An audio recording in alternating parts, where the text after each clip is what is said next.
tolong PPT-nya aja dikeluarkan terus. Ya, oke. Saya judulnya adalah suddenly. Tiba-tiba.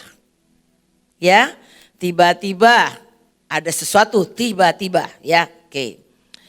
Next. Nah, kalau di kamus dikatakan kalau suddenly artinya secara mendadak, betul nggak? Secara mendadak. Dan dengan tiba-tiba. Ya, lalu sekonyong-konyong. Tahu-tahu tanpa pemberitahuan muncul. Ya, itu yang namanya suddenly. Mendadak ya, tiba-tiba. Ya. Hari-hari ini kita akan ngalamin, bukan kita akan ngalamin, kita sering ngalamin seperti itu. Next. Maliahi 3 ayat 1b dikatakan dengan mendadak. Tuhan yang kamu cari itu akan masuk ke baitnya. Dengan mendadak. Ya, lalu Amsal 3 ayat 25. Janganlah takut kepada kekejutan yang tiba-tiba. Atau kepada kebinasaan orang fasik bila itu datang. Kita tahu dari Maret 2020. Tiba-tiba aja muncul si virus jelek. Banyak orang merasakan 1 bulan selesai ya. Betul gak? Dulu kita rasakan flu burung. Kan gak selama ini. Kita rasakan pengennya buru-buru sampai hari ini pun. Saya kalau ada di grup macam-macam ya. Mereka bilang gini, kapan berakhir? Kapan berakhir? Padahal dikatakan mutasinya virusnya akan terus bermutasi. Tapi itu tiba-tibanya itu gak enak. Betul gak? Tiba-tiba. Saya ingat tahun lalu 2020 sebelum si virus jelek. Tiba-tiba banjir. Habis doa semalam ceria kita tiba-tiba banjir. Dan banjirnya itu menghantam banyak orang. Termasuk di rumah saya untung tidak masuk. Tapi itu tiba-tiba betul gak? Kita baru pulang dari doa akhir tahun loh. Tiba-tiba datangnya. Jadi kalau ada di musim yang seperti ini. Sekarang kita rasanya tidak bisa diprediksi betul gak? Tiba-tiba PPKM. Ya, tiba-tiba lagi enak-enak. Saya bayangkan ya, rakyat itu lagi jualan, udah enak, udah bisa jualan. Tiba-tiba gak boleh jualan lagi. Mikir lagi. Takut lagi, betul gak? Jadi hari-hari ini sebetulnya banyak orang yang menjadi takut, panik, kecewa, marah dan tidak bisa percaya kalau Tuhan itu bisa menyembuhkan, Tuhan itu bisa menyediakan. Padahal kalau kita masuk ke ibadah kita katakan Tuhan kalau Jehovah Jireh, Allah yang mencukupi kebutuhanku. Tuhan kalau Yehova Nisi, engkau panci kemenanganku. Engkau Yehova Shalom yang memberikan damai sejahtera buat aku. Tapi kadang-kadang kok tiba-tiba terjadi. Next. Kita tahu banyak yang mengalami kematian tiba-tiba, betul gak? Tiba-tiba keluarga ada yang meninggal. Kadang-kadang gak ada tandanya tiba-tiba meninggal. Virus yang sekarang apalagi. Gak pakai macam, gak sakit lama gitu, panas gitu. Tiba-tiba dia meninggal. Tiba-tiba sakit. Kemarin masih oke-oke, tiba-tiba kok sakit. Terus tiba-tiba apa? Sekarang ini kita mesti banyak benar-benar berdoa. Tiba-tiba ditipu. Betul gak?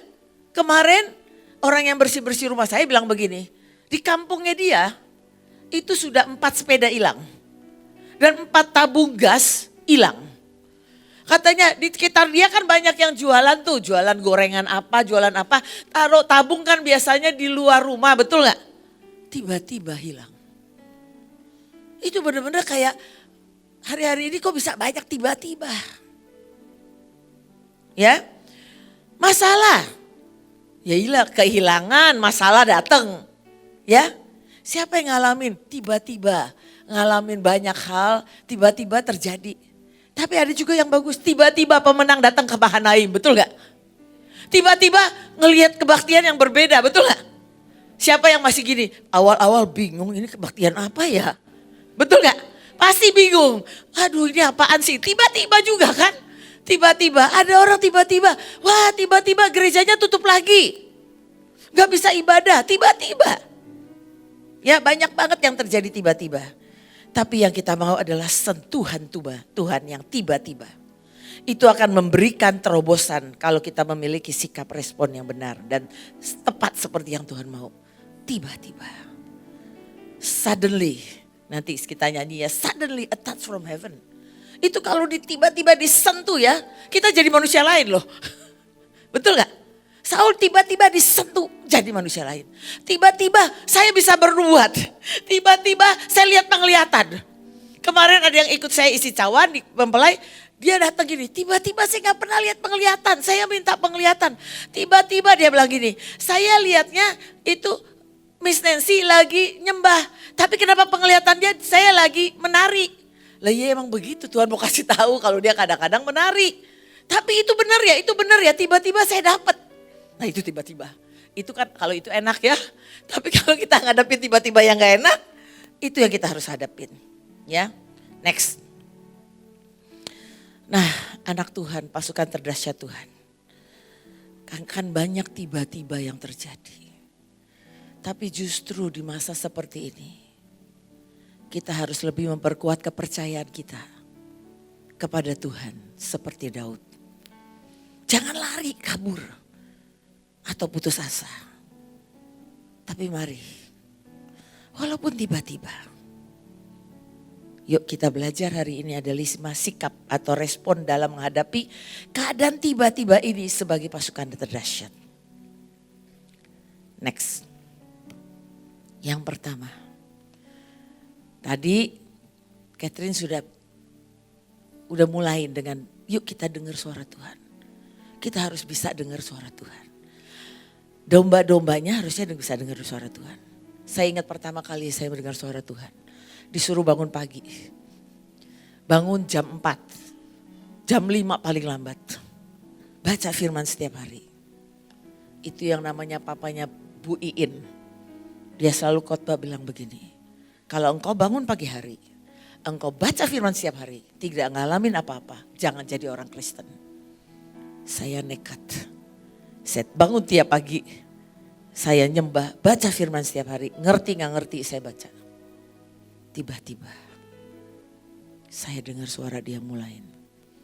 Terima hikmat demi hikmat dalam pekerjaan.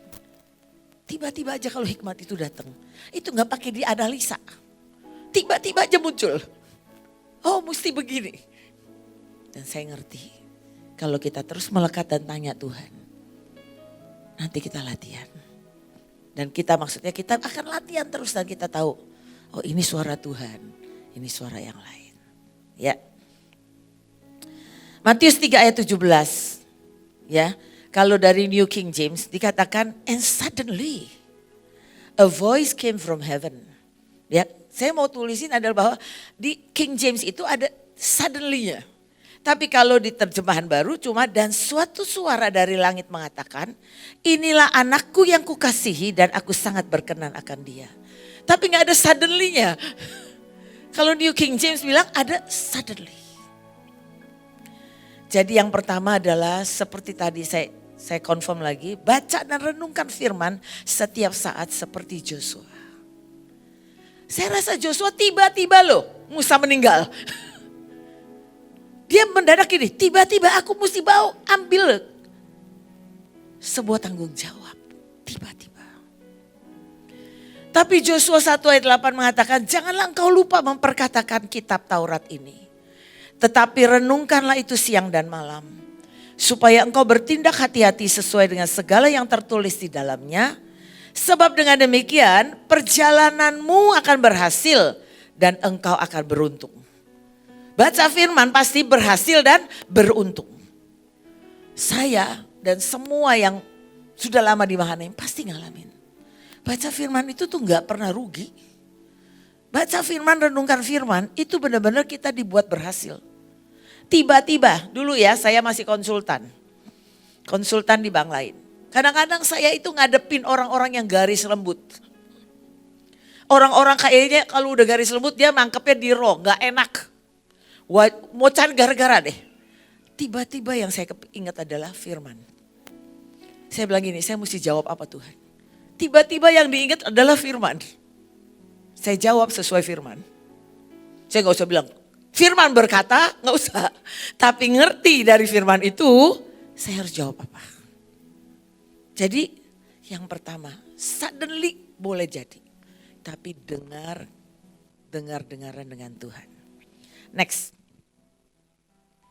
Nah, hari-hari ini cari suara Tuhan, voice. Jangan noise, hoax. Tadi Catherine sudah menegaskan, Ibu Iin mengatakan bisa gak minggu ini, minggu perang, kita jangan dengerin medsos, lihat.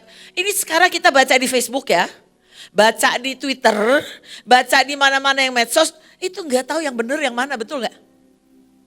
Bisa setengah benar, bisa ada yang benar jadi kita bingung.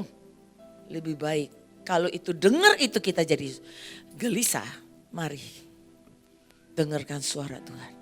Ya, jadi dengarkan voice, bukan noise. Kalau hari-hari ini kalau kita lagi gelisah, kita lagi nih Tuhan, benar gak sih Tuhan? Nanti Tuhan bisa bicara macam-macam, lewat segala macam. Tahu-tahu kalau kita cari Tuhan, dia akan jawab. Yang kedua, bedakan dan suara yang 4 suara yang kita dengar hari-hari ini. 1, suara diri sendiri. Ini mesti tahu nih. Suara Tuhan, suara iblis, dan suara hoax. Ya, kalau ada yang masih terikat dengan penyembahan berhala dulu. Misalnya pernah nyembah yang lain, itu biasanya dengarnya ada suara lain. Kayaknya ini suara Tuhan tapi bukan suara Tuhan. Ini suara si jelek. Tapi kadang-kadang dari suara teman kita yang lagi takut, dia bicara, dia bukan iblis. Tapi karena takut, dia keluar suara, bikin kita takut. Jadi ada suara hoax itu dari suara teman-teman sekitar. Ya, jadi bedakan 4 suara ini. Dan yang ketiga saya katakan kurang mendengarkan. Cuma bedanya cuma kan. Ada mendengar, ada mendengarkan. Kalau bahasa Inggris enak. Hearing and listening. Beda. Tapi kalau bahasa Indonesia cuma bedanya KAN. Kan. Mendengar dan mendengarkan. Sering kita mendengar toh belum tentu kita dengar berapa persen. Sering-sering mau dengarnya 10%. Nih khotbah aja nih. Ntar pulang ditanya ini pemenang. Kalau nggak nyatet, tadi ngomong apa ya? Tadi dengernya apa? Apa ya ayatnya? Bu Catherine aja apa ya? Betul gak? Sering-sering kita pulang cuma gini. Kadang-kadang ingat cuma gini. Peristiwanya atau guyonannya yang diingat. Betul gak? Gak ingat kadang-kadang. Karena apa? Dikatakan begini. When I hear, I forget. Kebanyakan orang kalau kita dengar itu kita lupa. Kadang cuma mendengar, bukan mendengarkan. Masuk sini, keluar sih. Apalagi yang siapa nih di sini? Yang pikirannya suka kemana-mana walaupun duduk di sini. Pikirannya ada di mana-mana. Lagi pikirin rumah, ntar makan apa. Pengen pergi sama temen.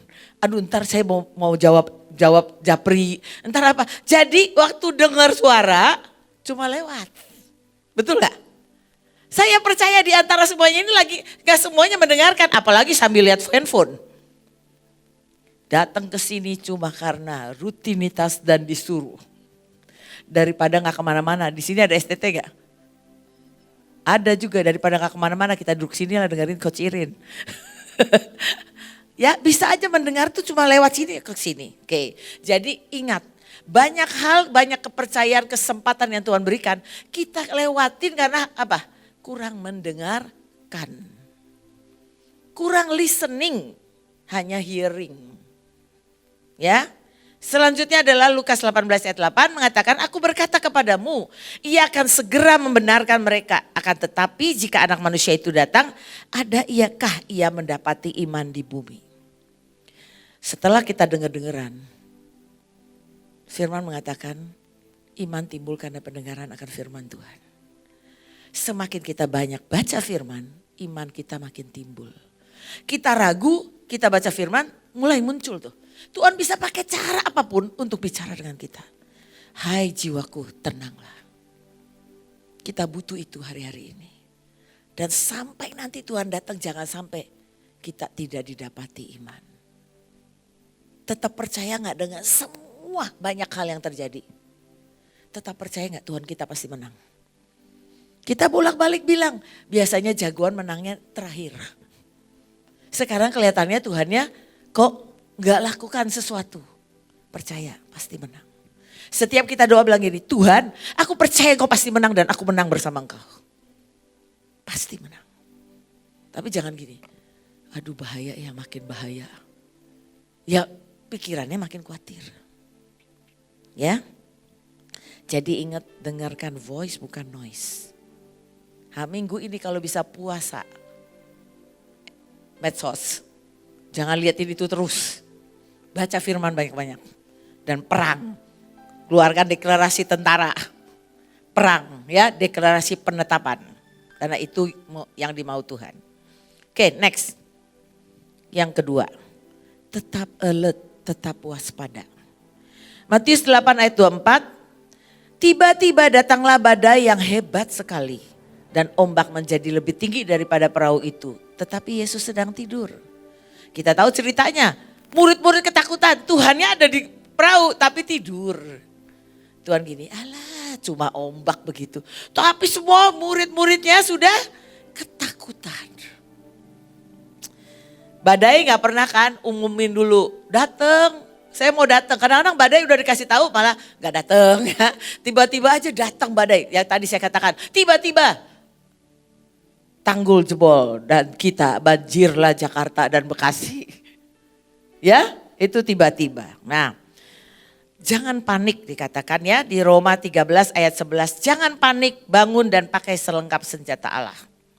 Yuk kita baca, bisa lihat gak? Depan, oke kita baca sama-sama ya. 1, 2, 3. Hal ini harus kamu lakukan. Karena kamu mengetahui keadaan waktu sekarang, yaitu bahwa saatnya telah tiba bagi kamu untuk bangun dari tidur. Sebab sekarang keselamatan sudah lebih dekat bagi kita daripada waktu kita menjadi percaya. Hari sudah jauh malam, telah hampir siang. Sebab itu marilah kita menanggalkan perbuatan-perbuatan kegelapan dan mengenakan perlengkapan senjata terang. Marilah kita hidup dengan sopan seperti pada siang hari. Jangan dalam pesta pora dan kemabukan. Jangan dalam percabulan dan hawa nafsu. Jangan dalam perselisihan dan iri hati. Tetapi kenakanlah Tuhan Yesus Kristus sebagai perlengkapan senjata terang. Dan janganlah merawat tubuhmu untuk memuaskan keinginannya. Hari-hari seperti ini jangan mengikuti nafsu. Jangan mengikuti apa yang selalu kayak ada kebinatangan dalam hidup kita yang kita ikutin terus. Kita rugi. Satu hari Tuhan Yesus datang tiba-tiba, kita didapati tidak siap. Jadi hari-hari ini yuk kita benar-benar tanggalkan semua perbuatan yang membuat kita jauh dari Tuhan. Kabut itu bisa hilang kalau ada dosa. Jadi jangan sampai kita ini gak dalam kemuliaan Tuhan dan perlindungan Tuhan. Kita hilangkan itu. Ya, jadi saya simpulkan next. Next ya, next bukan? Ya, oke. Kenakan karunia membedakan roh. Hari-hari ini kita yang pertama kita harus ini adalah di antara karunia itu ada karunia membedakan roh. Kita kalau karunia membedakan roh itu bisa tahu gini nih. Ini roh apa ya? Ini benar apa enggak dari Tuhan atau bukan? Itu kita harus aktifkan terus. Begitu kita enggak aktifkan dia bisa tumpul. Jadi hari-hari ini aktifkan karunia membedakan roh. Ya, yang kedua ucapkan kata-kata iman. Nanti saya kasih filmnya. Ya, bahwa kemarin juga Miss Nancy anak saya sudah ngomongin tentang gelombang. Betul enggak? Gelombang itu bisa mecahkan gelas. Siapa yang datang kemarin? Ya lumayan banyak ya. Bisa pecahkan. Jadi kata-kata iman itu penting. Ya kata-kata yang kita positif dan itu kita kata-kataan. Selalu bersih-bersih dari semua roh yang bukan dari Tuhan. Mazmur 51 ayat 10. Jadikanlah hatiku tahir ya Allah dan perbaharuilah batinku dengan roh yang teguh. Tapi juga kita harus pastikan Tuhan ada di kapalnya kita. Ya jangan sampai kita ini jalan tanpa Tuhan. Ya, bisa orang datang ke ibadah kok. Tapi belum tentu dia biarkan dan dia undang Tuhan di kapalnya. Semua keputusan dia ambil sendiri. Dia tidak membiarkan Tuhan ada di kapalnya. Yang selanjutnya adalah pertajam dan pakai mata ilahi untuk menangkap yang Tuhan mau atau mengerti rencana Tuhan. Mata ilahi seperti apa? Kalau mata kita selalu pandang seperti firman, seperti yang Tuhan mau. Kalau di depan kita ada orang sakit, tapi kita tanya Tuhan, Tuhan orang ini bagaimana kata Tuhan sembuh. Kamu tumpangin tangan. Percaya itu mata yang lihat. Atau kadang-kadang Tuhan bilang gini, ini orang sebaiknya pulang. Pulang bukan karena Tuhan kalah, tapi dia pulang yang terbaik. Mata ilahi seperti ini, saya gak usah cerita banyak. Saya selalu yang paling kuat adalah 9 tahun yang lalu. Ketika saya lihat rumah saya terbakar. Ketika saya lihat anak saya terbakar umur 21 tahun. Yang saya lihat pakai mata ilahi. Bahwa Tuhanku tidak akan pernah meninggalkan aku. Bahwa Roma 8 ayat 28 bahwa Tuhan turut bekerja dalam segala sesuatu untuk mendatangkan kebaikan bagi orang yang mengasihi dia. Itu yang terberat yang saya lewatin. Setelah 21 tahun saya dengar suara Tuhan, saya jalan dengan Tuhan. Kalau hari itu saya gak pakai mata ilahi, mungkin hari ini saya gak pernah berdiri di depan Bapak Ibu. Tapi saya lihat dengan mata ilahi bahwa dia sudah ditetapkan terbaik pulang ke surga daripada dia masih tetap di dunia. Jadi saudara-saudaraku, ucapkan kata-kata iman. Ucapkan kata-kata positif. Si jelek boleh nakutin apapun, bilang minggir kau dalam nama Yesus. Kau tidak bisa macam-macam. Tuhanku dahsyat. Kayak Daud ngadepin Goliat yang segitu besar, hampir 3 kali dia cuma bilang gini, kamu pakai segala macam. Aku cuma datang dengan dalam nama Bapa, dalam nama Tuhan semesta alam, Yehova Sebaot. Dan dia katakan, gak apa-apa gue cuma ambil bawa 4 batu. Tapi aku pasti menang. Karena Tuhanku sudah buat aku menangin semua binatang buas. Jadi kamu kalah pasti. Nah itu yang harus kita lakukan hari-hari ini. Katakan terus, setiap kali saya doa saya bilang gini, Tuhan aku percaya kau pasti menang dan aku menang bersamamu. Pasti menang. Gak tahu sekarang caranya gimana, pasti menang. Ya, oke, next. Bersiap. Yang ketiga ya, Markus 13 ayat 36. Supaya kalau ia tiba-tiba datang, jangan kamu didapatinya sedang tidur. Kalau Tuhan yang tidur beda. Tapi jangan kita ini tidur imannya, tidur rohaninya. Itu bahaya. Jadilah gadis bijak dengan api menyala dan diurapi. Terus di hari-hari kayak gini jangan pernah berhenti baca firman. Jangan pernah berhenti berdoa. Terus ya. Mainkan kecapimu. Kita tahu ya, ini ayat yang paling saya suka, Wahyu 15 ayat 2 bahwa dan aku melihat sesuatu bagaikan lautan kaca bercampur api dan di tepi lautan kaca itu berdiri orang-orang yang telah mengalahkan binatang itu dan patungnya dan bilangan namanya. Pada mereka ada kecapi Allah. Itulah pasukan terdahsyat. Orang-orang yang bisa mengalahkan trik-trik yang 666 antikris dan semua jebakannya dan semuanya kita bisa menang. Kalau pada kita ada kecapi Allah. Apakah kita punya kecapi? Ada orang kecapinya adalah dia pelajari firman Tuhan, dia dapat pewahyuan demi pewahyuan yang dia bisa berkati orang lain, menguatkan orang lain, itu kecapinya. Ada orang kecapinya adalah masak. Ketika dia masak dia sukacita. Orang makan masakan dia sehat dan sukacita. Lupa dengan masalahnya karena dia ketemu Tuhan. Ada orang ketika dia jalan ke jalan. Dia kasih makanan. Dia jalan yang seperti sekarang. Jalan ke orang-orang isoman. Orang tersentuh dengan tangannya. Cuma dengan kata-kata cuma begini. Pak yang kuat percaya. Begitu aja. Orang bisa tenang. Apakah kita sudah lama tidak lakukan kecapi kita? Jangan sampai kita stop menghentikan kecapi. Ya, apapun yang kita kerjakan kita tahu ada setiap orang coba pelajari kecapimu apa saja. Nah kita harus mainkan kecapi supaya kita punya kuasa mengalahkan binatang itu. Ya, aktifkan talenta-talenta dan karunia-karunia yang sudah didapat. Disinilah kita harus aktifkan. Kalau selama ini begini, saya punya karunia kesembuhan tapi gak pernah berani mendoakan orang. Ibu Nita dapat karunia membangkitkan orang mati. Jadi beliau ini kadang-kadang suka praktek. Itu apa yang di Mozambik, Heidi Baker. Itu berapa kali dia harus praktek sampai dibilang dia nabi sesat. Tapi sekarang udah biasa bangkitan orang mati di negara Afrika, Mozambik, tempat dia tinggal. Jadi harus praktek terus. Jangan tinggalkan jam doa dan saat teduh. Bisa gak kita tetap setia dalam keadaan seperti ini? Agak susah kalau kita gak benar-benar berkumpul dengan teman-teman yang punya iman. Dan kita katakan, aku tetap setia dengan Tuhan. Setialah dalam perkara kecil, engkau akan dapat perkara yang besar. Tetap menuai jiwa-jiwa dalam keadaan begini. Orang lain work from home. Kita gak ada work from home. Kita libur aja hoax ya. Karena apa? Kita adalah penjaga bangsa. Kalau penjaga bangsa, bangsanya lagi begitu, kita diam aja. Itu namanya fungsinya jabatannya nggak berarti. Jadi kita ini penjaga bangsa. Kita akan lihat, ya. Kita terima upahnya nanti di surga. Masuk dalam dimensi kedalaman lebih lagi dengan Tuhan. Kalau kita ikut sama Tuhan terus. Ya, bukan cuma baca firman, tapi bukan hanya mendengar, tapi menjadi pelaksana firman yang kuat. Dan kita akan jadi orang-orang yang masuk lebih dalam lagi, ngalami apapun tidak kecewa, tapi terus bersama Tuhan.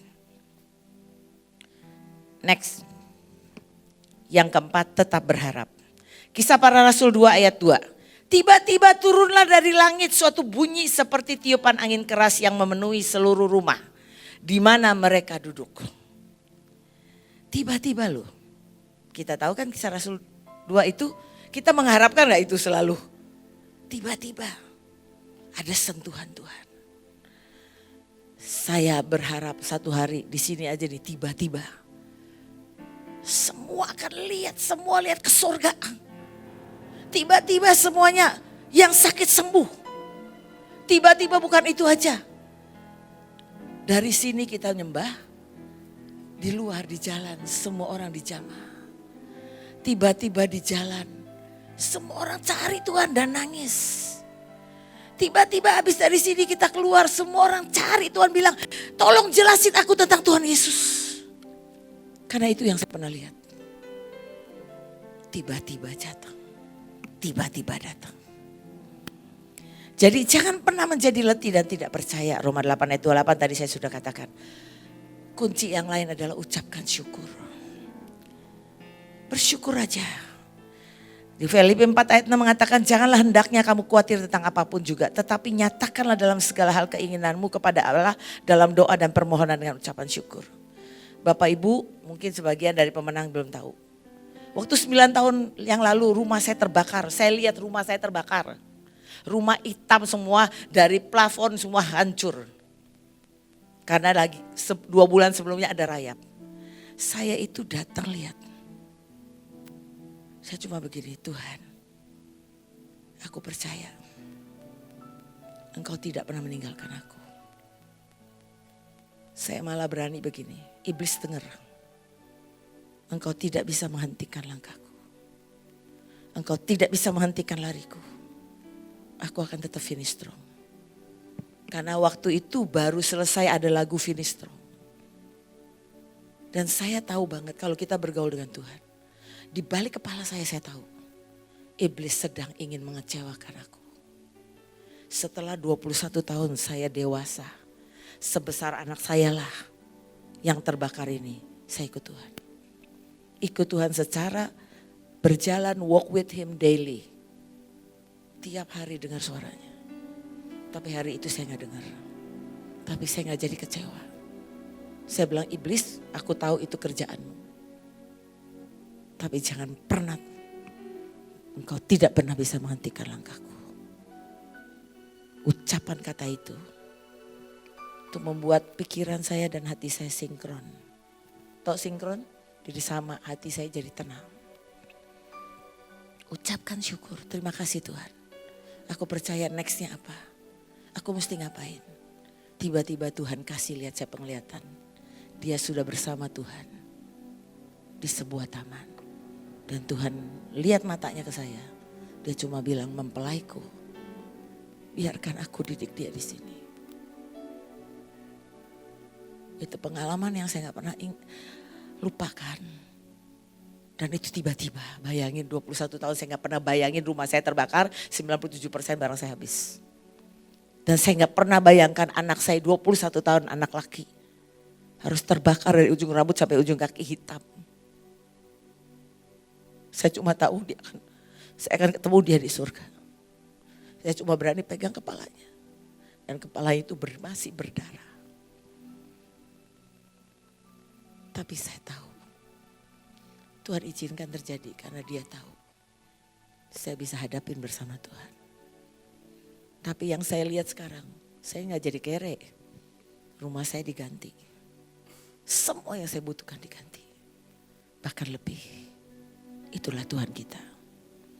Ada yang lain-lain tapi yang paling parah itu suddenly tiba-tiba itu. Yang saya gak pernah kepikir selama saya jadi anak Tuhan. Dan saya dengar suara Tuhan udah 21 tahun. Tapi hari itu Tuhan tidak bicara dan saya tidak curiga. Saya percaya, I trust him so much. Bahwa dia akan atur semuanya. Karena dia sutradara yang terhebat. Next. Yang ketiga adalah serahkan kekhawatiranmu dan takutmu kepada Tuhan. Ya, kita tahulah kita gak boleh khawatir ya. Oke, next. Kelima. Tuhan tiba-tiba berhenti. Kita tahu ada perempuan pendarahan 12 tahun, betul gak? Nah kalau kita baca dari New King James lagi, dia bilang gini. And suddenly a woman who had a flow of blood for 12 years came from behind and touched the hem of his garment.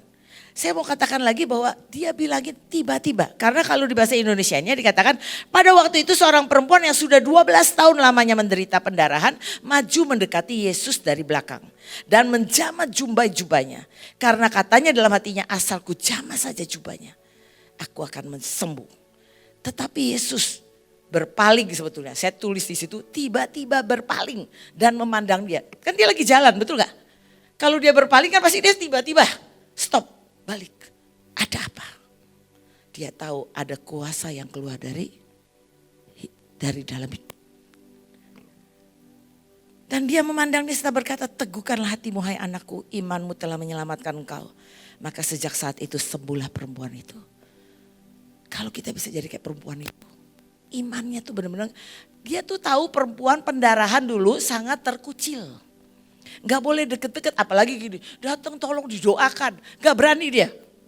Karena dia harus berpisah dari orang lain. Tapi dia tahu asalku jamah saja. Kalau kita baca konteksnya kan muridnya gini.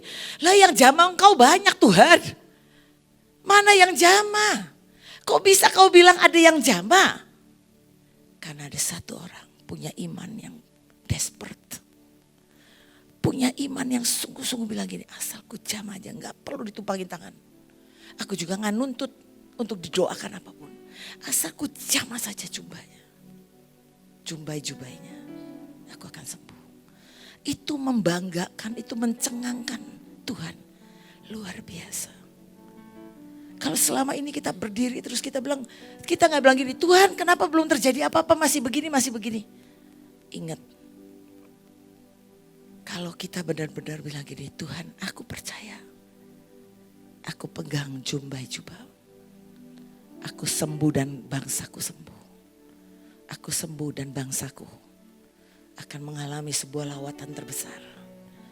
Sudah dikatakan 3 tahun ke depan kita akan mengalami sebuah lawatan terbesar. Gak pernah terpikir. Di tengah-tengah semua orang isoman. Begitu banyak kesaksian datang ke rumahnya. Orang-orang disembuhkan. Orang-orang mulai menyerahkan hidupnya ke dalam tangan Tuhan. Ayo kita punya iman. Kita punya passion. Yang bisa menjamah Tuhan untuk berpaling. Dan mengatakan. Dan Indonesia beres.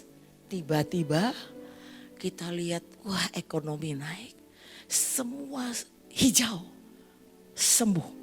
Virus apapun dekat kita mati. Dekat siapapun mati, gak akan bisa. Percaya gak? Akan terjadi suddenly. Jadi next. Apa yang menarik Tuhan untuk tiba-tiba menghentikan langkahnya? Iman bulat wanita pendarahan ini. Kerendahan hatinya loh. Dan dia tidak minta diperhatikan dan dituntut. Kadang-kadang pasukan itu kalau gak disentuh sama pemimpinnya marah. Ini enggak. Dan dia respon iman yang murni. Rewardnya apa? Hasilnya dia dapat adalah dia menarik perhatian Tuhan Yesus yang itu luar biasa. Menarik kuasa kesembuhan tiba-tiba keluar dari tubuh Tuhan. Dan Tuhan menenangkan dia. Dan Tuhan bangga dengan iman yang ditunjukkannya. Itu kayaknya hadiah yang luar biasa. Kalau engkau ikuti Tuhan. Saya tahu karena saya ngalamin banyak hal. Saya ikutin Tuhan. Nanti dia senyum. Dan dia katakan beres. Dan itu pasti beres. Next. Tuhan adalah Tuhan yang sering melakukan dengan tiba-tiba. Kalau yang sering dengerin khotbahnya Pak Yusak, satdet satnyet, itu enggak? Satdet satnyet, tiba-tiba. Dia sering tidak melakukan seperti yang kita pikirkan. Tiba-tiba. Kisah Rasul 9 ayat 3 dalam perjalanan ke Damsik ya Paulus waktu jadi Saulus. Ketika ia sudah dekat kota itu tiba-tiba cahaya memancar dari langit mengelilingi dia. Tuhan bisa datang tiba-tiba mengganggu dan mengubah hidup kita. Tiba-tiba pemenang, tiba-tiba anak STT datang ke Mahanaim dibongkar semuanya sama Tuhan. Tiba-tiba engkau jadi orang yang berbeda. Betul gak? Ya. Selanjutnya Kisah Rasul 16 ayat 26. Tiba-tiba terjadilah gempa bumi. Penjara itu berguncang sampai ke dasarnya. Semua pintu terbuka dan belenggu para tawanan terlepas. Kita tahu Paulus terbelenggu. Masuk penjara yang paling dalam. Tuhan tiba-tiba bisa mengguncangkan penjara kita. Penjara apa sih? Penjara kecewa, sakit hati, ya marah. Penjara yang kita gak tahu selama ini kita dalam penjara itu. Tuhan bisa ubah. Tiba-tiba. Dan tiba-tiba Tuhan bisa buka pintu kan dikatakan. Ya, semua pintu terbuka dan belenggu para tawanan terlepas. Tiba-tiba Tuhan bisa buka loh pintu berkat, pintu terobosan. Betul gak? Satu pintu berkat tertutup Tuhan buka pintu yang baru. Ada pintu apa lagi? Pintu kesembuhan. Ya, pintu kehidupan. Pintu kita ini menginjil, kita menuai jiwa. Pintu macam-macam akan terbuka. Pintu pemulihan. Dan kita tahu lagu yang baru. Tak ada lagi penuntutan. Tak ada lagi kesakitan. Tidak ada lagi kesalahan. Dan tidak ada lagi. Apa ya satu lagi? Oh, kematian. Yang ada kematian sia-sia. Kita percaya ya. Oke. Yang kita pelajari ini tiba-tiba Tuhan itu bekerja dalam hidup dia. Tiba-tiba orang-orang ngirimin uang. Dia masih sakit loh. Dia masih bilang hidupnya 2%. Tapi imannya luar biasa, bukan 0% kan. Masih 2%, masih bisa hidup. Hari ini dia itu gak tahu. Pokoknya dia kan kalau dapat golden buzzer kan nanti ikut aja langsung. Tapi kita gak tahu dia hidup apa enggak. Tapi semua orang doain dia kalau lihat nonton. Saya sampai begini tiap kali berapa hari sekali saya nontonin. Dia ada di mana ya gitu. Jangan sampai semua orang doain dia supaya dia hidup. Karena dia kesaksian yang ajaib, betul gak? Tiba-tiba loh. 3 tahun hidupnya kan udah kanker, ditinggal suami sendirian, dia pergi datang sendirian. Jurinya bilang it's okay, karena lagunya it's okay. Dia katanya cuma kasih tahu adiknya yang paling dekat, keluarganya gak ada yang tahu. Tiba-tiba dia mengejutkan semua orang. Kalau kita yang sehat, dia aja yang segitu sakitnya udah sampai menjalar kemana. Dia bisa bilang, masih ada 2%. Kita percaya apapun yang diomongin orang. Kita masih ada berapa persen? Kita percaya Tuhan pasti menang. Suddenly, kalau Tuhan touch bangsa kita. Kita juga kalau kita punya masalah, yuk kita bilang Tuhan. Aku butuh suddenly. Engkau sentuh aku. Next, apapun masalah saudara. Mari berespon benar, nantikan sentuhan Tuhan yang ajaib tiba-tiba. Suddenly. Efesus 3 ayat 20 mengatakan bagi dialah yang dapat melakukan jauh lebih banyak daripada yang kita doakan atau pikirkan di dalam kita. Kuasa Allah bekerja jauh melebihi doa dan pikiran manusia. Tapi kita perlu doa dan terus kita deklarasi terus perang, doa dan perang. Percaya waktunya akan tiba. Tiba-tiba suddenly dia touchdown, dia sentuh Indonesia. Dia touchdown untuk kita semua. Kita akan lihat kemenangan. Seorang Jane Nightbird, dia cuma tahu dia punya suara. Dia datang sendiri. Simon Cowell adalah juri yang paling susah. Tapi dia tersentuh. Dipikir dia gak mau say yes. Tapi dia malah pencet golden buzzer. Ini fenomenal banget. Dan ini anak Tuhan. Saya tutup ini, yuk mari kita berdoa.